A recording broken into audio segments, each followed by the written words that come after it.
Okay, so I'm here at the HIV Institute with Regina Shavers, who's been a long-time community activist and a resident of Bedford-Stuyvesant near Franklin Avenue.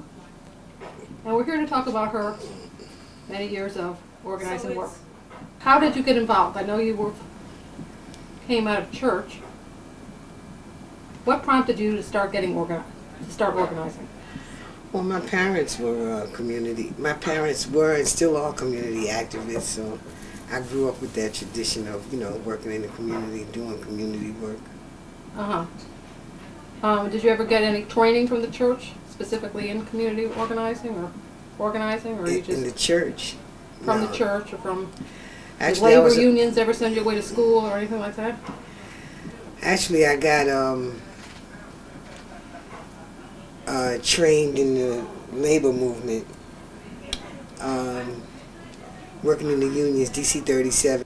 So basically, the things that you've been involved in have been, that I know of, are the Pride at Work, labor organization for gay and lesbian people, starting a gay and lesbian, bisexual, transgender church in Bedford-Stuyvesant, starting a group for elders. Which one would you want to talk about? Which one is most on your mind? Which one do you think has the most? Naturally, what I'm involved in right now is most on my mind. The Real Circle is a senior program for lesbian, gay, transgender, bisexual, two-spirited seniors of color. And their friends. Okay. And why are you involved in that? Well, actually, I became interested because I was concerned that I was losing friends my own age. So that's one thing that prompted me. The other thing is that so many gays and lesbians I know, as they get older, become very isolated within the community. I know that the issues of ageism and homophobia, impact upon them negatively. And I saw that in some places people were starting to have services for lesbian and gay seniors, and I was concerned that they didn't have those services in my community. In your community, meaning what? In Brooklyn, where I live. Oh, okay. So what kind of group is this? It's a direct service group, or? No, we don't do any direct services. We do referral services. We have a friendly visitor program where people who are at home alone or sick, if they wish, someone will come by and chit-chat with them. Someone who's gay like they are. We're working on a newsletter. We also are going to start having some case management services. We have linkages with some other community organizations. We do referrals. And we provide a social outlet and a place where lesbian and gay seniors can get together. What kind of response are you having from the community? Which community? The Brooklyn community. Overall Brooklyn community? Yeah. Well, in some areas it's been a very good response. We have very good relationship with the Fort Greene Senior Center. We also are an affiliate of Presbyterian Senior Services. Many people in the community volunteer and help, work at the programs. And how about from the gay and lesbian community? From the gay and lesbian community, we have had good response. We have formed collaboration with Sage Manhattan, Sage Queens. In as far as the gay and lesbian community is receptive to the older community, we are getting our name known, and we're part of the collaboration of people that petition the governor for monies for gay and lesbian services. So we're coming along little by little. About how many people come to, you have like regular meetings? Well, we have a meeting the second Saturday of every month, and usually that's our time for social activity. At those meetings, we may have anywhere from 40 to 70 people, depending on what's going on. When we have social events such as a dance or whatever, we may have 300-400 people. Our mailing list right now is about 400. Wow. And we have about, say, 20 to 25 people who are actively involved in the organization, such as like on the board and also doing the operations of the organization. We're all volunteers at this point. Okay. And 2 years from now, where would you like to see the, In our own space, that's like your own senior center? right. Right, wow. That's becoming more and more of a primary concern. We are in a crisis right now looking for space. We've gone all over, been everywhere, trying to find some space, like downtown the Fort Greene or Clinton Hill area, so that we can run our senior programs. But right now we're unable to find any space. But that's where I'd like to see us, in our own center. You have some kind of fundraising program, or how do you? Well, basically, the seniors have raised their own funds. They do that through a lot of their social activities and fundraisers. We have received some grants. We received a grant from Australia. They've been very supportive. We received a grant from Stonewall Foundation, who's been very supportive. We received some monies from the borough president. And also there are some peoples engaged, some other peoples that have been very supportive in helping us raise funds. Do you have any stories from the community that you'd like to share with people of why this kind of service is necessary? Sure, plenty of stories. How we got started was a woman who was being evicted from her apartment because she's for a living, she does home care.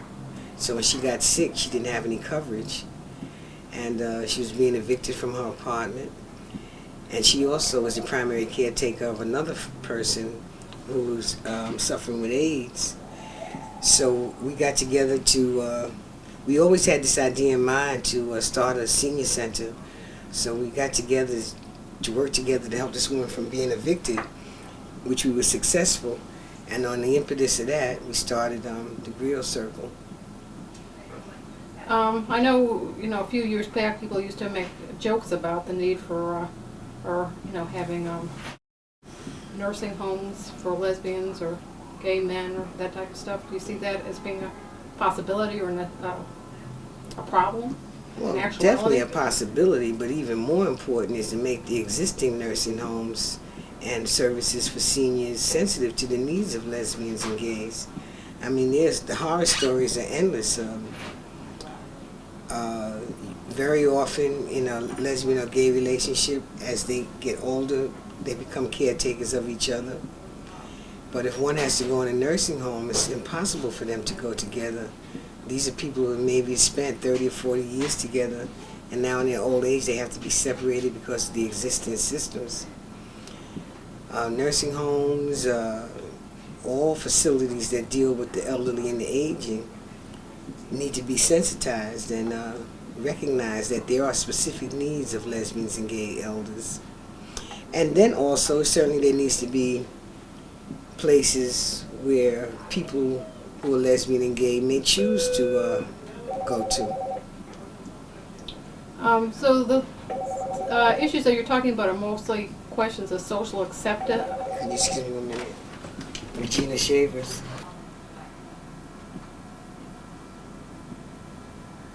Yeah.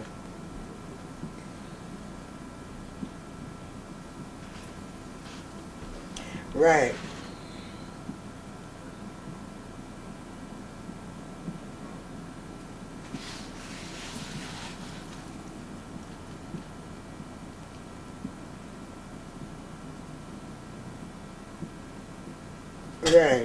Right. Oh, well, it sounds perfect. Mm-hmm.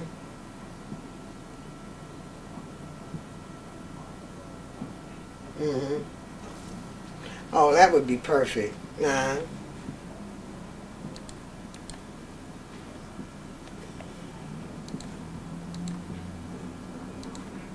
Yeah, well, we would work out something with the rest of the people, that's already there. Mm-hmm. But in any case, they have space available at prices we can afford. Great. And this is so important. This is, that made my day. You know what I'm saying? So what were you asking me? I was saying it seemed like a lot of the issues that you're talking about are questions of social, kind of like social acceptance or tolerance questions. Are you Well, finding absolutely. Well, that's how change comes about. Do you find that the days of discrimination, active discrimination, are over? That's not. Are you kidding? No. No, and if you're a lesbian or gay senior, you're getting it from both angles. So it's like synergy, like it's not 2 times 2 anymore. It's 2 times 2 has become now 10. I mean, first of all, in the lesbian and gay community, there's ageism. I mean, lesbian and gay community is mostly about youth and looks for a lot of people. So there's a great deal of ageism in the lesbian and gay community. And then in the overall straight community, there's a great deal of homophobia. So if you're a person, lesbian and gay, and you're past 50 years old, you're experiencing the impacts of both kinds of discrimination. Now, many lesbians and gays go to the usual senior centers, and that's fine.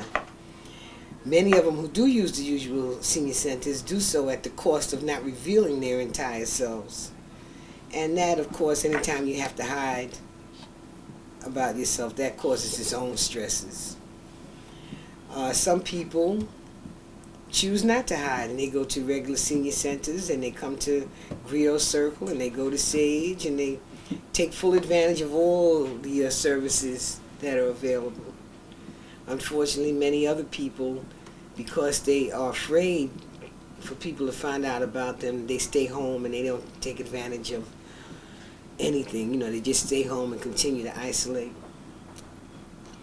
Do you have any idea of how to reach those people? As a matter of fact, I do.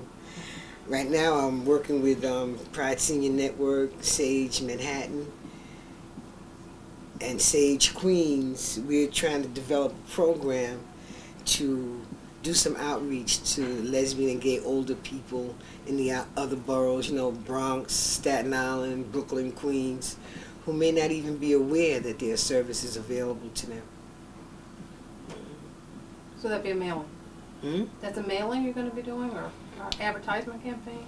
Well, I'm not sure exactly how it's going to play out. We're in the business of planning it out now. Uh-huh. It certainly will have some component of some marketing component, to let people know that we exist. Okay. Speaking of the different communities, do you have any message in particular that you want to say to young people in either Brooklyn or the gay and lesbian community, or both? Do I have any message? Yeah. Well, I have no particular message. I love the young people. Many young people have become close with people in Griot Circle. I think that young, old, medium, all of us together is what makes up a community. And I can say to the young people, come and help us build a place so you'll have a place when you're older. Okay.